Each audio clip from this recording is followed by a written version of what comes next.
going on, everybody? Welcome to episode 4 here on the Bake Sale. And we got a kind of a different show for you guys tonight. There's no reviews, and that's generally what we do on here. So we decided that we're going to do something quarterly.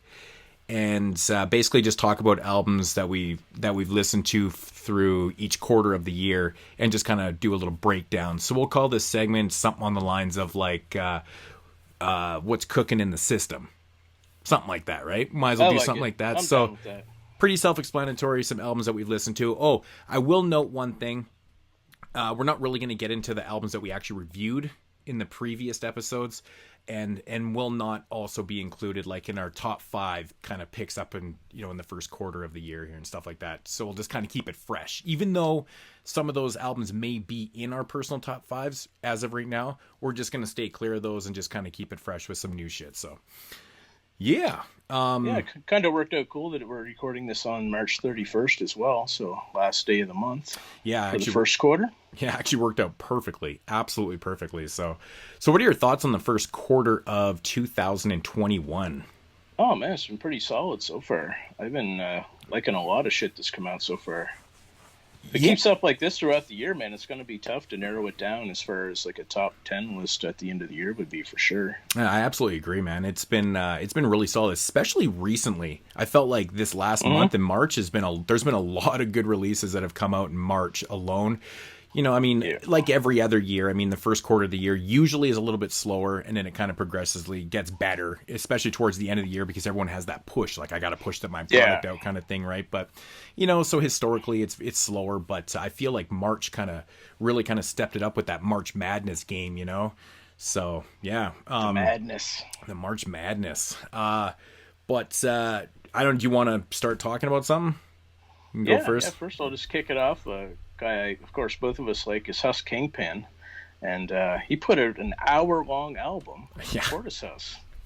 You know, honestly, it was one of the longer albums of the year so far. And it's funny, too, because, I mean, I've listened to quite a few albums, and there really isn't a lot of albums that even exceed 45 minutes, right? No. So this one was exceptionally long with a, 60, 65-minute album is just kind of unheard of, man. Kind of unheard of. Yeah, man, so. 20 tracks on this sucker. Right. It's like, Jesus, it's pretty crazy. A lot of features too on there, so but yes, I really liked it though. I thought it was probably my favorite thing he's done since Cocaine Beach, I think. Yeah, I thought it was pretty good too. Did you happen to check out the one that I had on my top 25 list or no, I guess not top 25, I guess our top 10 list from last year or whatever? Yeah. Did you like it? Yeah, it's good. Yeah, the Cocaine Beach album is probably it's one of his highlights. I mean, he has a lot of material too. So. Oh yeah, he's a lot of projects. So I mean, he has this one already in the first quarter. So who knows how many he's going to put out before the year's up? Right. Have you actually listened to a lot of albums so far this year? What kind of numbers I think I was at like 13 or 14, something like that. Yeah, I mean, I feel like there's. I mean, again, you know, with the albums being so short, not including the ones that we reviewed already as well. Like other than that, yeah. There's been, you know, of course, exceptionally short albums too, but I do have a few. I guess they're kind of bona fide even EPs and stuff like that. So, you know, I mean, those are just usually quick listens, and they usually want me, you know, listening. I just want more at the end of the day with a lot of these type of things. So EPs, and I just feel like, you know, it's just so easy for people to put these out. And it's like, try to keep up with EPs. Could you imagine? You'd be literally like checking for shit, downloading shit like every single day. It's absolutely insane. But yeah, no, first one I wanted to mention tonight that recently dropped is the A1 and Phonics album. Have you checked out any of their past albums that they've done together? No, I haven't heard that at all. I think this is their 4th or maybe 5th project. They got 4 or 5 projects together. A1 being the MC, Phonics being the producer. And you know me, man, I really like these one MC producer albums. Very, very cohesive. You know, there's not. I mean, there's a little bit of features and stuff on here, but it doesn't feel like it's overpowering. But if you're familiar with Phonics' work, it's very 90s soulful, boom bappy stuff. It's very 90s ish, kind of thing. But A1's actually a really dope MC. Like, he's got some really soulful lyrics, and he's got a nice flow and voice and stuff. So I feel like they work together so well, and it obviously does work because they put together 4 or 5 projects. They seem to always go back to each other and stuff like that. But one of the highlight tracks on the album, Everlasting Game, actually is featuring my favorite MC, and I think yours still, which is Master Ace. Dope track, man. It sets off the album and stuff. You got Deplo on the album too. Anti-Lily's on there. Blue, Ill Conscious, and a couple other cats, a couple other DJs and stuff. But it's overall is a really dope, tight, kind of 90s sounding album. Good scratching hooks and stuff. But just again, top to bottom, pure solid stuff. Nice, yeah. Yeah. That sounds like something I would enjoy for sure. And yeah, the next one I'll just drop on you is Shaman Cassette and Jazz Infinite with Blades of Steel. Oh, nice. I didn't check that out. I saw that, but I didn't check it out. Cool, man. It's funny, like the song titles all pretty much relate to hockey. Like there's, of course, Blades of Steel, Drop the Puck, Shoulder Pads, like all these. And they even bring up like the colored hockey league from Nova Scotia, like back in like it was like 1895. They have like a little, it's pretty cool, man. This is a really chill album, though. I love it. It's one of my favorites so far. I feel so stupid because I just watched the Soul and Ice documentary about, African American Canadian players, and their history with hockey and the NHL and stuff like that. And they actually bring up that league, which I thought was quite interesting. The name is I'm totally forgetting right now, but it was kind of interesting because when the documentary was interviewing like Canadian historians and stuff, the majority of these like professional historians and stuff had never even heard of this league. They had to go into the vault and make sure like these pictures were actually real that were representing this league that was around for 4 or 5 years. And of course, politics back in the day in the early 1900s totally disintegrated the league. And it kind of fell apart and stuff, but it actually was a real thing. It was a black hockey league right here in Nova Scotia, in Canada and stuff. And the history with black players is actually quite interesting in Canada. It's pretty well done documentary, man. You never checked it out before? No, I haven't seen that. I would definitely, I highly recommend it, man. It was kind of cool because they played. Was it on TSN or something? Or they did. They actually played. They played it on hockey. So this documentary got shot in 2013. It premiered in 2015, and then they showcased it here in 2020. I believe they even showed it on a Hockey Night in Canada. But Ron McLean actually had the director on. And they were talking, and it had a bunch of players and stuff that were involved in the project and stuff like that. And they were talking about the history and how everything came about and stuff. And it's a really interesting history of like, certain players breaking the color barrier and all this stuff. It's a really well done thing. But if you can get those interviews with it too, because you can watch it just by itself. But if you get those interviews, you get that extra insight and commentary on it and stuff. It's really well done. Nice. But yeah. Highly recommend that was pretty funny. When I was listening to it, they just have like a little interlude and they talk about that. It's like, what the hell? But yeah, it kind of ties into the whole hockey theme on the album. But yeah, right, definitely check it out though, man. I think you'll like it. Yeah, man. So next one I want to talk about here is the DJ Muggs and Rome Streets collaboration. What are your thoughts on DJ Muggs' projects in the last couple years? He's dropped 2 albums this year. What are you thinking on these records, man? Because most of them are pretty short for starters, but I think it's cool that he's putting on these artists that are like relatively new, right? And giving them a platform to be introduced to a lot of people, because obviously it's DJ Muggs, right? But yeah, I mean, as far as the albums go, they aren't really something that's blowing my mind, but I did enjoy this and the other one he did as well with Fleet Lord. I thought they were both really good. Actually, it's probably, as far as what Fleet Lord's put out, I think it's my favorite of any material he's put out so far. Yeah, I feel like out of these 2 albums that DJ Mugg dropped with Rome Streets and Fleet Lord, I preferred this one. It's probably because I prefer Rome Streets as an MC to Fleet Lord, and I do actually think the beats are a little bit better on this album, Death and the Magician. Also, I just honestly I really cannot get into Fleet Lord. I do agree this is some of the better stuff. I haven't really been able to handle a lot of his stuff, and I know it's like a lot of people out there are just digging him, and that's cool, man, if you're digging him, but I just honestly I can't get into his flow or his voice. It's kind of like West Side Gun. It's the same type of deal, right? The flow is all over the place, the voice doesn't work and stuff, and I don't like Muggs. Personally, I think that DJ Muggs is better when he does use more of his signature and he leaves drums in into the beat and stuff. Like some of these, I feel like the beats that were used on both these records, there's times where it really dips out and it does become a little bit tedious. Even though the things are only 27, 29 minutes, there's long periods where it feels very flat. It feels very flat, and you have this kind of wave effect in these albums, and I just feel like they're not fully there. And big ups, for him, doing all these records, all these type of people and stuff. But me personally, man, I would love for him to go back and keep working with guys like Mayhem Loren and stuff, who really can kill the mic. And like, he knows who he's working with and stuff. And I get he's trying to do these type of records and stuff. And it seems to be the thing. I mean, the no drum, that's fine. It is what it is. But I just feel like he's at his best when he's working with really strong MCs who can really keep his beats tight, and with Mayhem Loren and stuff like that. But I think it's pretty decent for what it is, but yeah, I've been more or less disappointed with a lot of the DJ Muggs releases in the last couple of years, and I don't think any of them are terrible. It's still DJ Muggs. It's got glimpses of like really dopeness and really interesting samples and the way he's mixing and stuff. Like he really is fucking around with a lot of shit in his beats and stuff, and I will give him that. But at the end of the day, for someone that loves hip hop music, I still think the beats is still half the battle with the music though too. The MC still has to be enjoyable. And a lot of times, I mean, I enjoy my instrumental music too. Like I actually have listened to a ton of instrumental stuff here, but that's a different thing. You're purposely listening to that, it's like, but I don't know, man. I'm just kind of indifferent on the whole thing. And I just wish he'd start working with a little bit tighter MCs, but that's myself. And I get the appeal with Flea Lord and stuff, but yeah, he just doesn't pull it together for me, man.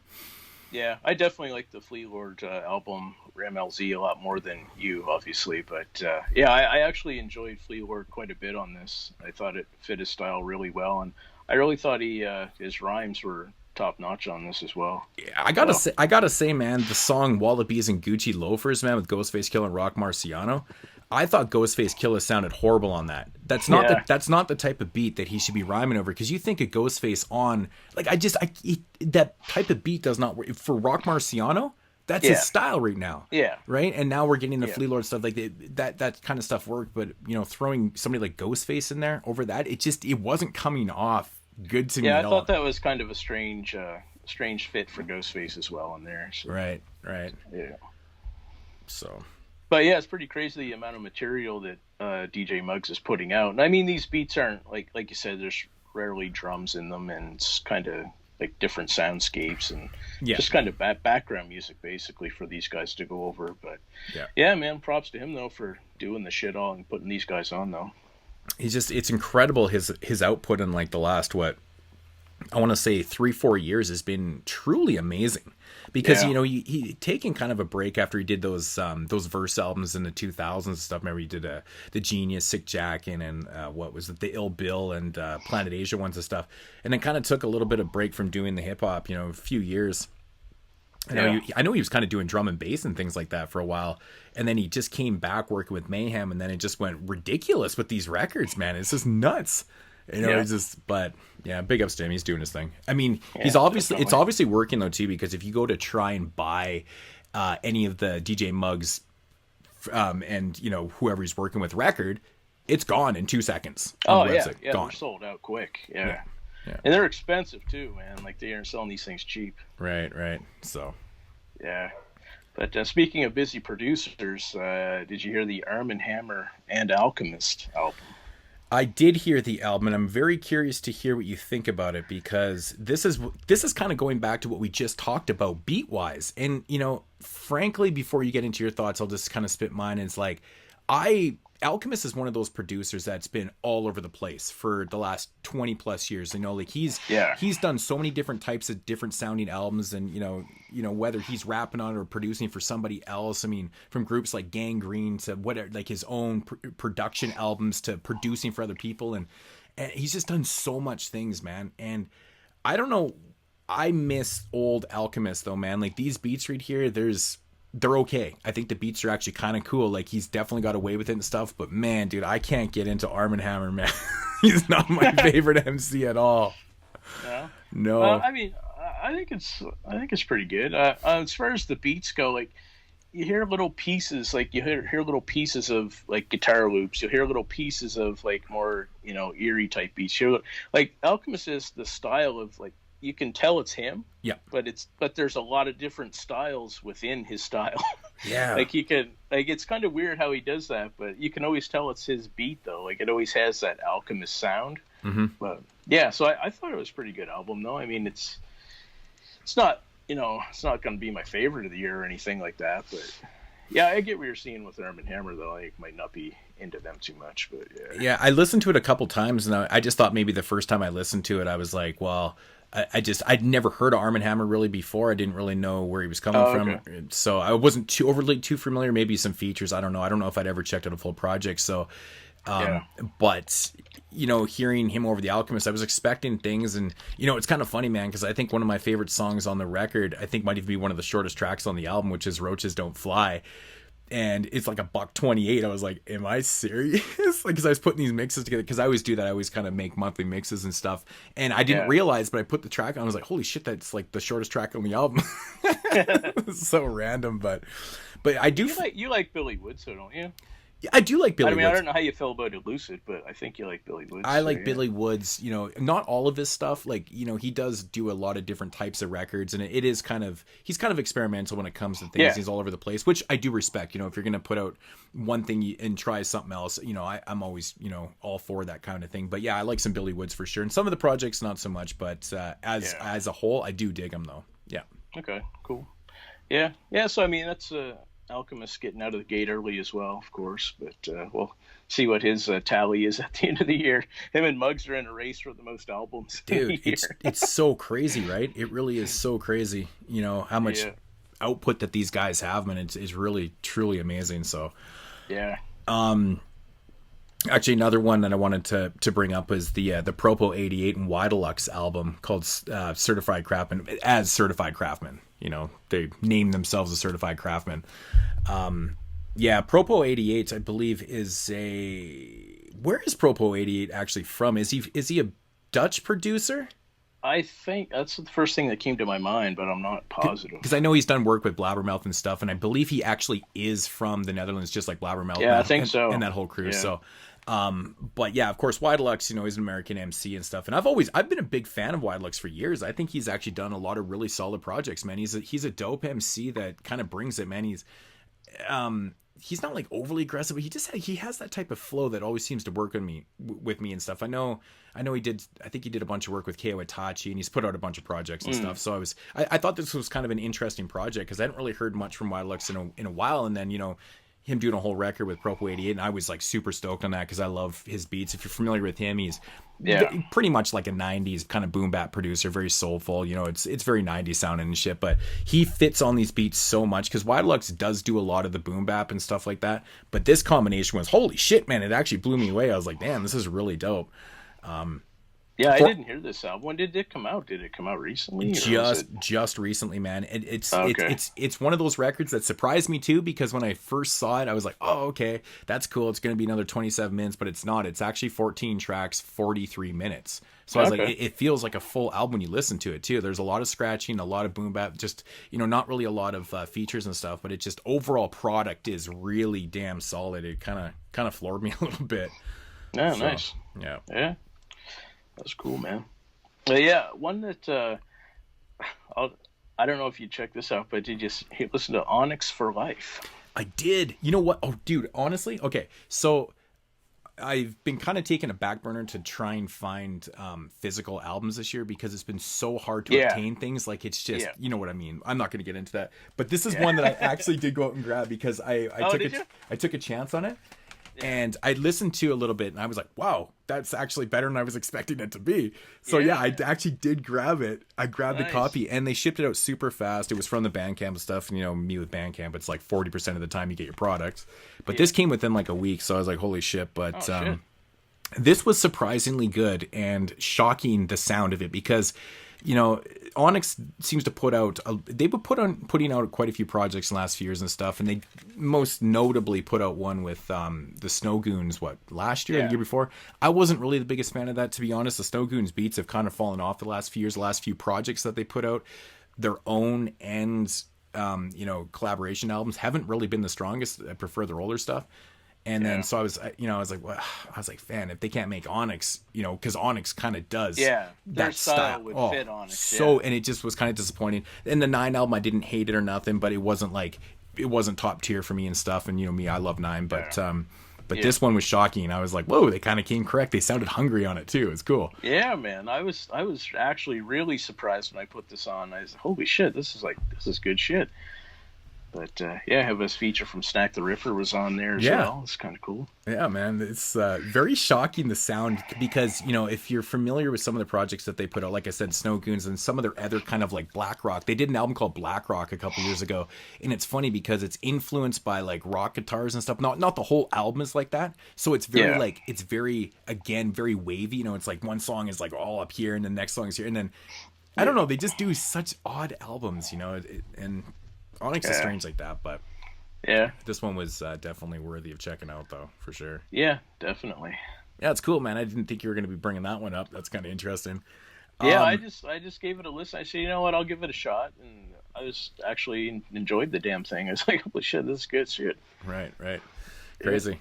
Have you listened to either of the Terence Wood albums this year? He's got 2 projects out. One called Just Hold Still, another one called $14 and a Record Player. And I know the name Terence Wood. But it just kind of it felt like it came out of left field with 2 albums dropping within like a month of each other. And I was like, okay, it's like, what the hell is this about? And they're like full albums, man. Like the first album here, Just Hold Still, is about 11 tracks, 40 minutes, and it's got some fucking bangers, dude. It's like hard boom bap. It's got this song in here called So Real, featuring Mirage the Great and DOS and stuff. Really dope stuff. The Process, but you got to check these out, man. Very, very solid records. Do you like both of them? I do, man. Both of them have definitely some really kind of standout songs on them, and the other one, $14 and Record Player, has a song called Point Blank with Mirage the Great, and it's funny, he doesn't even have that many features. It just happens to have 2 songs with Mirage the Great on there, but both albums, 11 tracks, 36 minutes. These are like full length, kind of more or less full length albums, 36 minutes, but really solid stuff, man. I was like, holy shit, man. I was really kind of taken back by this, Nice. So kind of interesting. Yeah, definitely. I missed those all together. Did he put one out like at the beginning of the year and then one recently, or? Yeah, I think one dropped, I believe, in January, and the other one was maybe in late February, early March. They were very close together. Very, very close. Yeah, so. Nice. But solid. Yeah, cool. I'll check those out. Next one I'll bring up is Terminology and Short Fuse. Did you hear that one? I did not actually hear it, no. Okay. No. Yeah, it's pretty good album. It's like I think it's about 50 minutes long. It's like 14 tracks on there. A lot of features though. There's like Ito's on there, and it's pretty solid. Though Terminology is one of those guys. I think we discussed this before. Is like I never really get into him for a while, but lately, like the last probably maybe 5 years or so, he's been really putting out good shit. Mm-hmm. It's like almost everything he puts out I enjoy now. So yeah. Yeah, Terminology is one of those cats that has an output of like, I don't want to compare it to some of these guys that are putting out like 5-track, releases and stuff, but his output is very, very large.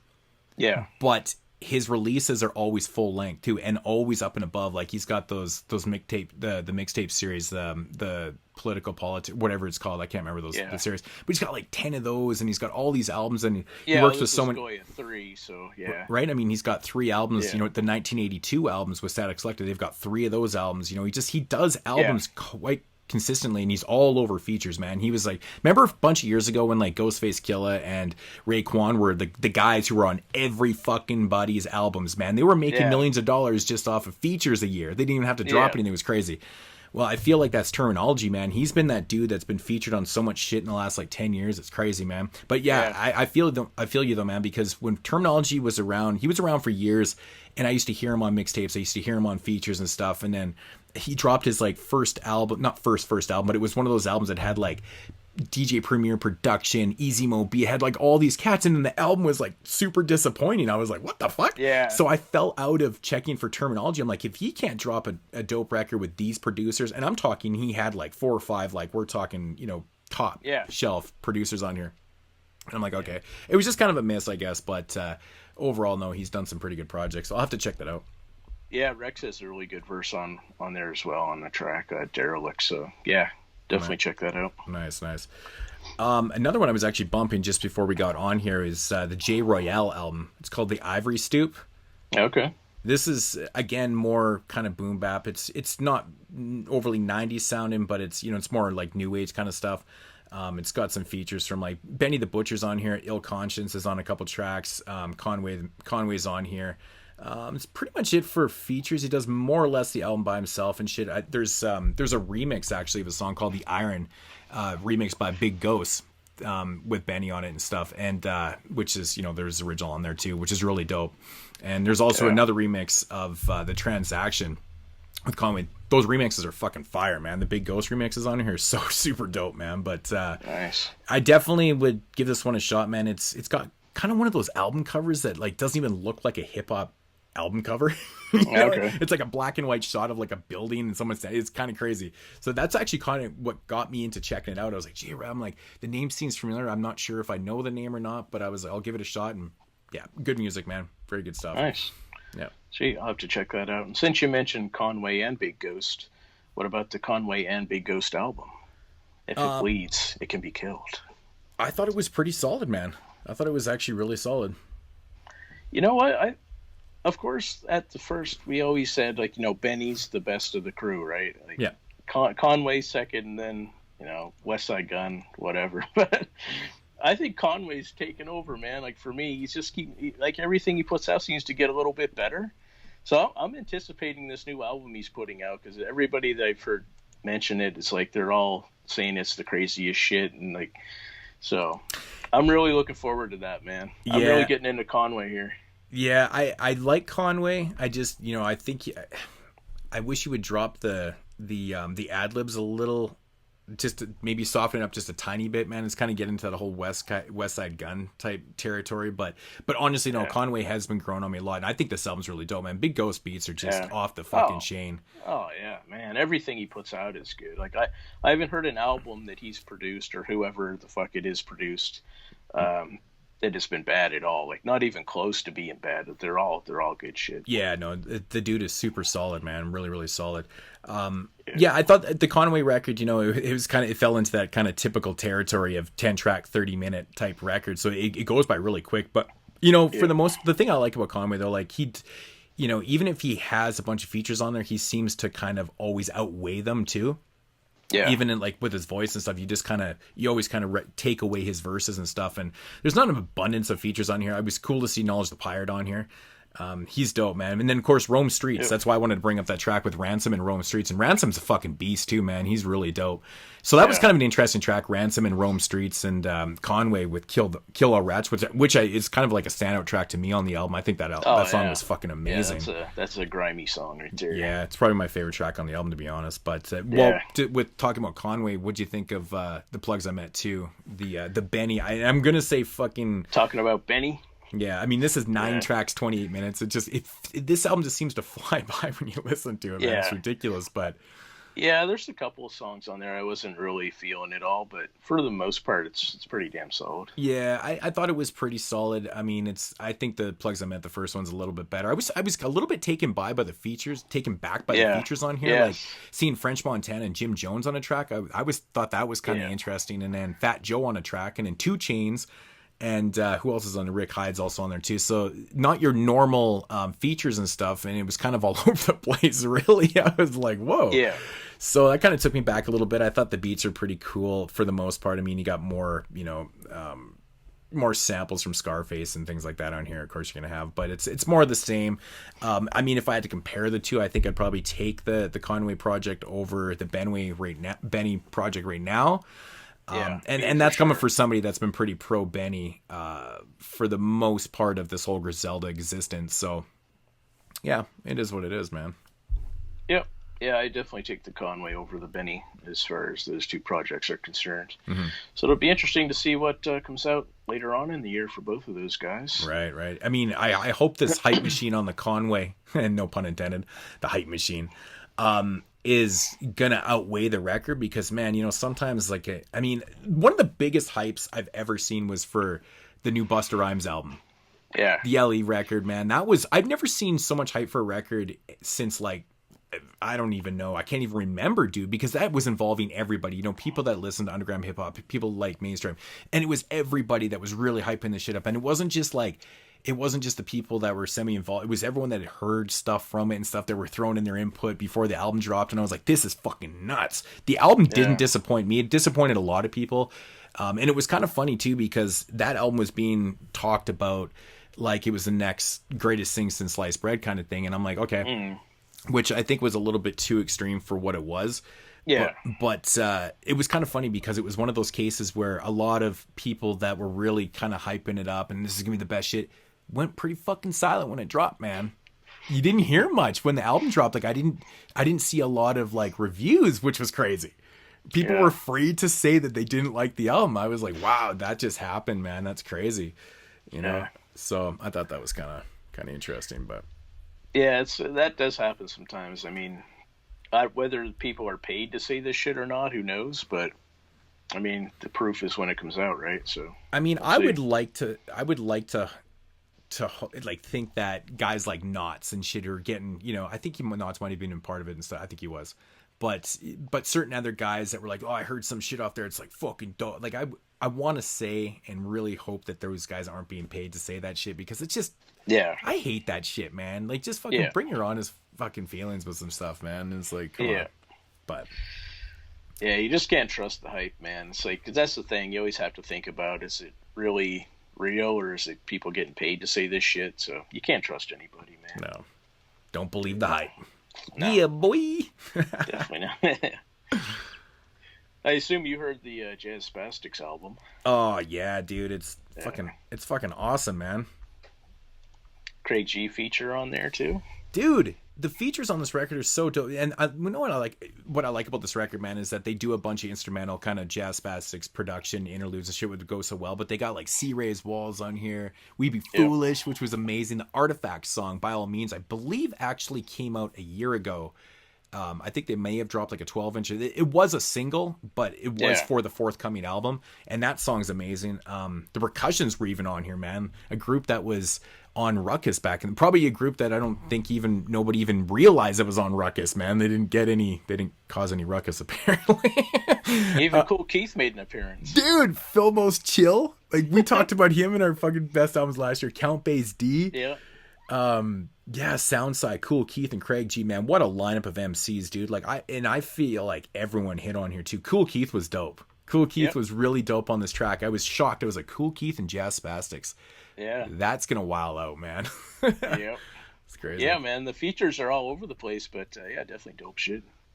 Yeah, it's definitely it's one of my favorites of the year for sure, man. So far, I just had a blast with it, but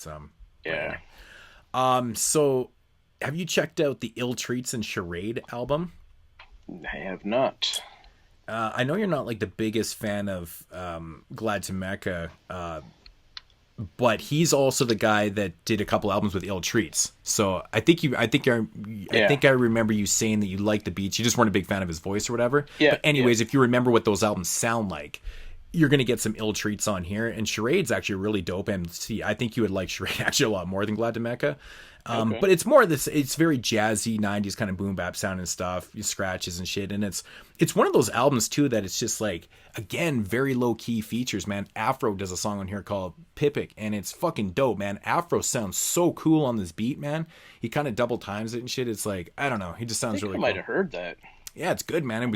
I was shocked to see Afro on a Ill Treat Charades. I just don't know where these things come from, but yeah, he's been on a couple different features that are out of nowhere type of things. He has been actually, yeah. And the Lectern, One Below and Wordsworth was on a track, so that was kind of cool. Okay. But just for the most part, man, it's very kind of 90s sound and boom bap. You can always see a theme in the stuff that I like. But this is as soon as I saw Ill Treats is doing a record with Charade, I was like, oh shit, man. I mean, that's a must listen right there, and it didn't disappoint, man. It's really solid, top to bottom. You know, it's short, 13 tracks, 33 minutes, but definitely worth your time though. Definitely worth your time for sure. Nice. Yeah, I'll give it a shot. And another one that just came out recently is the new Crimeapple. Did you get a chance to check that out? I did. It's a 37 minute, so yeah, it's Man, everything Crimeapple puts out pretty much I'm into. It's no misses yet, at least. I have to give this one another listen, man. After one listen, I don't know, man. The beats were, I mean, there's a bunch of different producers on here. I know Animos did a beat on here, Buck Dudley and stuff. And then there's a bunch of different producers, right? So, there's the majority of them was done by, who was it? Was it, shit, I can't remember right now. Brown 13? Yes, yeah, that's who it is. Yeah, he did the majority of the beats on there. Right. Yeah. Was there any features on that? I don't even think there was any features on the album too, but I think he does it pretty much himself. Yeah, for the most part. But yeah, so you weren't feeling the beats on it, or not? Yeah, I mean, I think it was more or less a little bit of the beats and stuff. I don't know, man. I got to go back and listen to it. I only listened to it once, so I really am not overly familiar with it. But I just remember thinking the beats were just, I don't know. I think they were missing some drums in there. I think that's what I was thinking. So yeah. I don't even know. I actually know. thought the beats were really good on this. I enjoyed them quite a bit.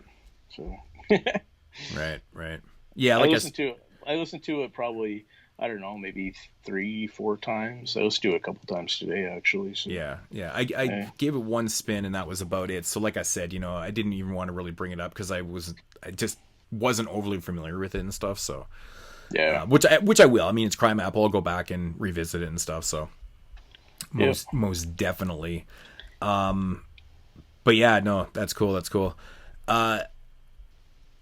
I'm not sure if you ended up checking out the Pseudo-Intellectuals album, Only Built for Food and Drinks. Yes, I did. Yeah, I checked that out. So yeah, actually, that's another album. Off your recommendation there, we were just talking about that one night, so I checked it out. Oh yeah, here's the Jazz Spastics album, and I actually did get a copy of that. And then that's actually one of the only other albums I even picked up this year was the Pseudo-Intellectual album. Yeah. It's been a very, very slow year in the means of physical copies. Let's just put it that way. So. What were your thoughts on the record? It's kind of an interesting concept, man. I like the whole food aspect and stuff, and how it's very metaphorical, but it's just kind of cool. I like that theme to it, right? It's kind of cool. Yeah, I like the food, but definitely cool album. I'm glad you told me about it because I probably wouldn't have checked it out otherwise. So, yeah, I mean, like I said before, it was one of those groups that were they had taken what I thought had taken, like a 15-year break. I guess they did drop something in between there that I was completely unaware of, but I was like, man, Pseudo-Intellectuals are back with something. I thought it was like 15-20 fucking years, but yeah, that's right, because after we were checking this shit out there, we found another album or two that were in between there, so I was just totally taken back by that, because I usually when I'm into somebody I'll check for them, but those ones just completely flew by me, and that was like 7-8 years ago too or something. It was weird. Right, so yep.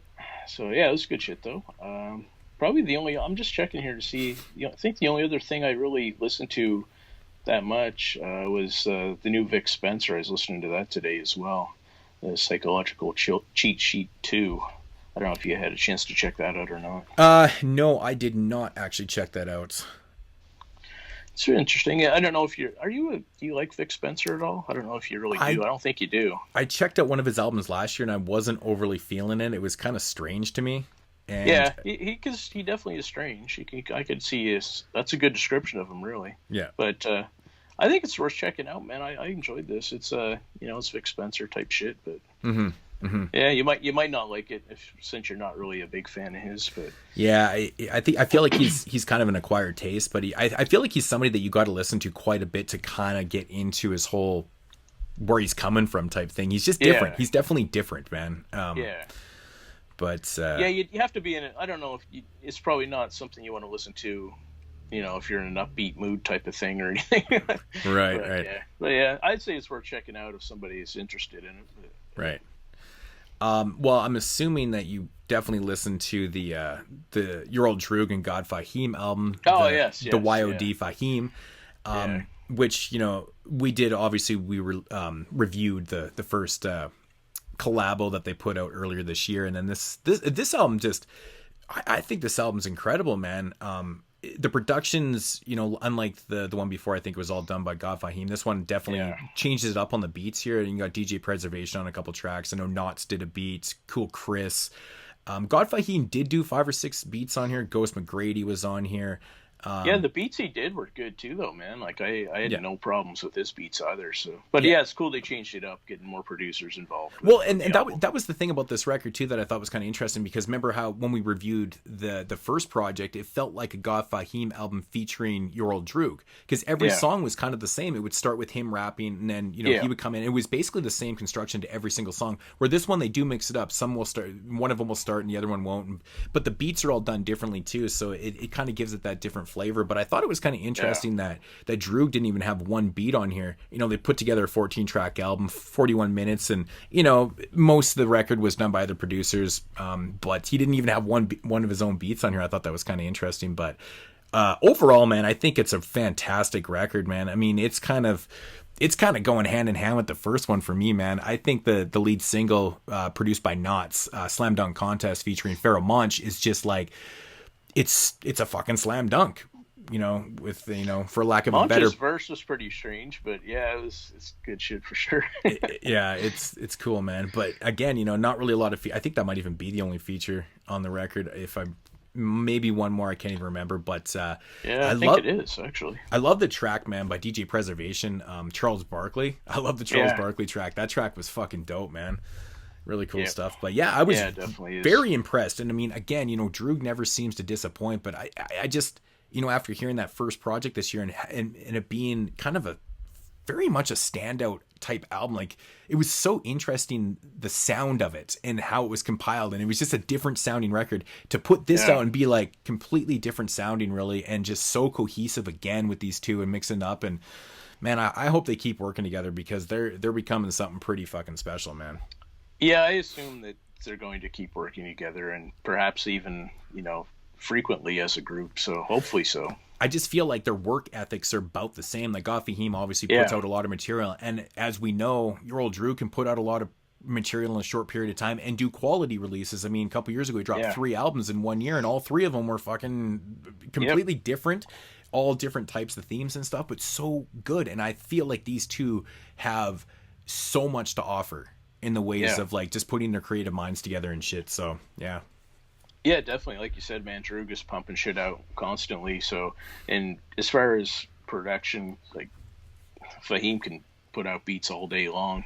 So, yeah, man, I hope they get together maybe even once a year type of thing, because they can still do their solo shit. They put out so much stuff constantly. It would be no problem for them that way, I don't think. Right. Yeah. Do you got anything else? I think that's about it. I was just checking. I don't think I have anything else here that I've listened to. Did you listen to the Kev Brown Jay Cyanide record? No. Yeah, that was pretty good too. One dude that I came across here, I think he's a producer called Old Days, and I checked it out actually specifically because the very first track had Widelux on it, and I was like, okay, well that's enticing enough right there. So it's got Widelux actually in a couple tracks, actually like 3 tracks throughout the record. Recognize Ali's on here, Rusty Jux. So I'm like, all the suspects for me. I was like, okay, I mean, these guys I love. Like, I mean, Rusty Jux, I just think he's fucking fire pretty much on everything. A1's even on a track. So I checked it out thinking, I'm like, it's probably going to be like harder boom bap type thing, newer wage kind of and it is. It's very much like that. It's very solid from top to bottom, kind of memorable and shit. So I thought that was another one worthy of checking out. It's pretty short, but definitely pretty cool. Do you know who SC Static is? No. Man, he's a cat that's been putting out shit for a bunch of years and stuff. He put out an album a couple years ago, and the name of it's kind of SE as in Echo, or SC as in S. C, okay. Yeah, as in like South Central, but not as in South Central. SC Static. Then he puts out solid shit, dude. Man, he got Ill Conscious on here on a couple tracks, but he's one of those guys that puts out albums that are just like, they're full length. Like this album's 76 minutes long, and it's just like, yeah, dude, it's 18 tracks, 76 minutes long. Just look him up on, just look at his history and shit. I think it was called Wake. It wasn't the Bryan Adams album, Waking Up the Neighbors. It was something on the lines of that dropped a couple years ago. It was actually in my favorite albums of the year. It was really dope, man. But he's a hip hop lover, man. You can just tell by his lyrics and shit. Another kind of short EP I wanted to mention was the Blabbermouth and Elmatic and the MP Drez 24 produced by him. 4 tracks, man. It's just solid as shit, dude. It's, if you're familiar with Blabbermouth and that whole crew and stuff, you know exactly what you're getting yourself into, kind of that early 90s boom bap kind of flippity flat flow and shit. We know Blabbermouth's doing. I'm a big fucking fan. I'm a massive Blabbermouth fan. Actually, I think he's pretty damn cool. Yeah, I don't like Blabbermouth. I'm not feeling Blabbermouth. I don't even understand how you don't like him though, man. Like I don't like his voice. I don't like the way he says shit, man. It bothers me. So you're not into it's very much like the early 90s. It's almost in the vein of like DOS effects in a sense. Like it's kind of like in that type of thing. It's not saying diggity, but no. But it's, you know, I would say, I mean, to compare him, I mean, it's more that it's faster and it's like flippity flaps, man. You know, he's doing a little bit faster and shit. Yeah, I'm a massive fucking fan, man. Especially the producers that he works with, man. It's a lot of that's just very authentic sounding too. It's kind of crazy, man. Like you think that if you were hearing him for the first time, you think the beats were actually like authentic 90s sounding beats. It's kind of crazy, actually. Yeah. It kind of throws you off a little bit. You're like, no, these are actually new age producers doing this stuff. And it's like all these cats are from the Netherlands, man. Actually, Dutch hip hop, man. You know, that's strange, isn't it, man? Like that's definitely a trend over there because it had those producers, like you said, man. The beats do sound like '90s beats. There's like so much of it. Yeah, I think a lot of those cats are using older beat machines and stuff. They're using SV12s. I swear to God, because it sounds so authentic. Like even the samples and like the way the samples are done. But you know, even back in like the '90s and stuff, there was a lot of kind of, you know, not really recognized groups and artists from the Netherlands. They put out a lot of stuff from there, and it always like the sound has never really gone away from what they were doing back in the mid 90s. It was like the first time I ever heard somebody from the Netherlands was like mid 90s. There was a couple crews that came out of there and stuff, and like I feel like it's just always been the same. It's crazy. They always seem to put out that type of sound. They never really got away from it, but yeah, it's kind of interesting. Yep, definitely. So yeah, I don't know. I've listened to a lot of albums and stuff. I can't really think of too much more that's even worthy of mentioning. I mean, I listened to The Code of the Friend and Static Selector. Static Selector is another guy that's been putting out album after album after album and working with a lot of MCs I'm not really big fans of. And I feel like it's actually hurting his production a little bit too. It's not getting, it's not progressing. It's not getting better. I feel like it's kind of staying on a plane. I agree with that. I've kind of gotten bored of Static Selector beats actually. If they all do feel the same, like they just have the same feel to them. Yeah, and it's kind of a shame too because it was getting like that, and then he started working with all these MCs I've never heard of before. And they're just not that great, and then his beats are kind of being stale, and I feel like he's just kind of fading away, man. Like even his personal producer albums that he's putting out aren't like even the greatest anymore, you know. No. So I don't know, man. I think he's just making too much money at what is he on? What channel is he on? Shady 45? I don't know what channel he's on. I don't listen to Serious. Yeah, I don't really ever listen to his. I think he's on. I know he has a show, or he did have a show for sure. I don't know if he still does, but did. Yeah. But yeah, so I don't know if I don't really have too much more. I think that's probably pretty much it that I wanted to mention. So I mean, there's a few here and there. But yeah, we don't have to go on for like 3 hours about these. But yeah, so if you had to break down your top 5 from the first quarter of the year, and with that said, actually guys, and we really do mean it, we'll be back in 3 months again with this same type of video to break down the releases from like this point on, and for the, I think it's kind of a cool thing to do, just kind of keep it fresh with albums and stuff that may not get mentioned by the end of the year or even forget about too, right? Because sometimes like, do you ever have albums that you're like loving in the first half of the year, and then the second half of the year hits and everything is just like, holy shit, it's like an abundance of records, and you just forget about them? I've actually made like top 25 or top 30 lists, and then I'm like, it's like a month later after I did it and shit, I'm like, I completely forgot about that album. Fuck, it would have made my list. Shit. Yeah. So. Yeah, definitely. But yeah, we'll kick it off at top 5. I'm gonna go with Conway and Big Ghost Limited. The YOD and Fahim, of course. That Shaman Cassette and Jazz Infinite Blades of Steel.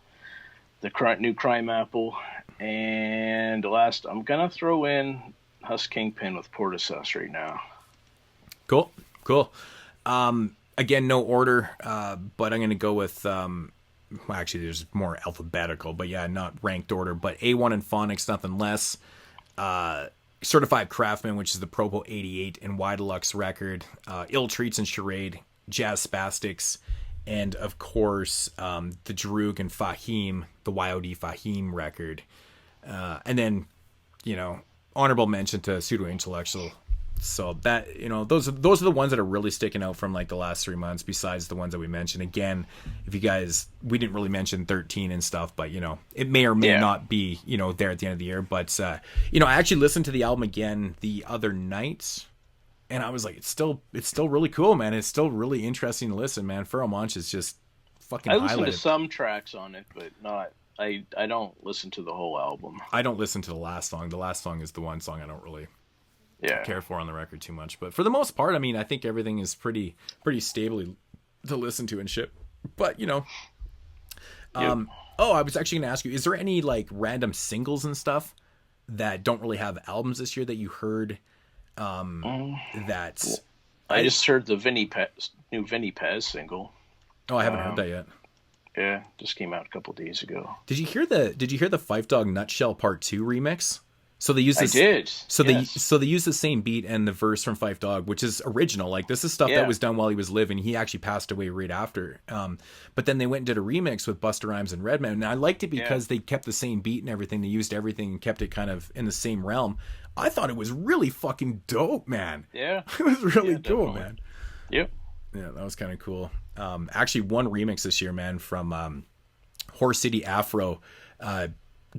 Produced by Parental. Yes, y'all. Oh, dude, that is a fucking sick ass fucking beat, man. I don't know where that one. I don't know where the remix came from, because I checked out the Horse City. The original Yes, y'all is on the kind of the EP-ish from Horse City, but Parental did a remix and it's absolutely phenomenal. It's like fucking straight flames, man.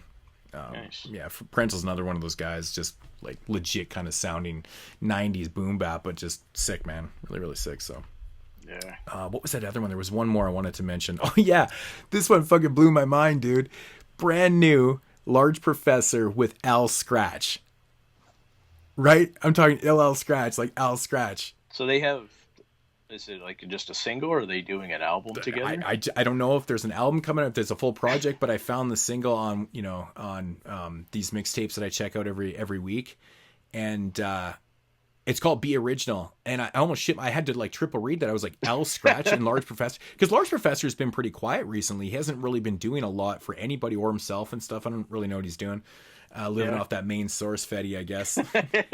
But no, but I was like, I checked it out. I was like, wow, that's actually pretty cool, man. Yeah, nice. Yeah, so that's unexpected. Yeah, dude, like, where does that come from? Like, can you imagine that? Like, could you imagine Large Pros is sitting there one day? He's like, who I've always wanted to work with? It's Al Scratch. That would be so damn cool just to work with Al Scratch. That's funny. Yeah, I thought that was pretty interesting, man. I see it here right now. Be Original. Yeah, it's pretty wild stuff, man. It's crazy. Yeah, I'll definitely check that out. But yeah, I mean, that's gonna do it for, I guess, the first quarter listens. That was fun to do. Yeah. Off to a good start for sure this year. Yeah, man, a lot of solid records, man. And it's a bunch, I didn't mention stuff, but some other albums that are definitely worthy of time. I mean, I just, like I said, we always come back to this day and age that we live in. It's so easy to get your material out there and shit like that. And it's hard to kind of sift through everything too. So that's why I like doing these, because your chances are you're going to find stuff and vice versa that we haven't heard, and which was the case for the most part, right? I listened to a bunch of stuff you didn't, you listened to stuff I didn't too. So, but that's why these are really fun to do and shit. And it just never ends. It really, really never ends. Like, I mean, late at night and shit. Like, I listen to a lot of instrumental stuff and shit like that too. So, and then like, again, that never ends too. Like, everybody puts out an instrumental record, and I'm talking like, these are like legit instrumental records. They were never meant to have vocals and stuff. You know what I'm saying? Yeah. But yeah, so there's just millions and millions of these. It's so hard to go through and find, some shit, but it is, man. It's like mostly what I'll do is I'll see something that I recognize and I'll be like, oh, I'll check that out. But for every album like that, there's probably 20 of people that I don't recognize that I would like, but you just don't have time, man. It's like, you just don't have time to listen to everything. It's impossible. You really don't, man. You really don't. This is crazy. Yeah.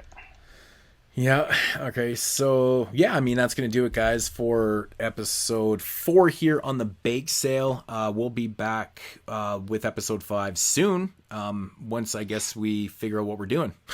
Yeah.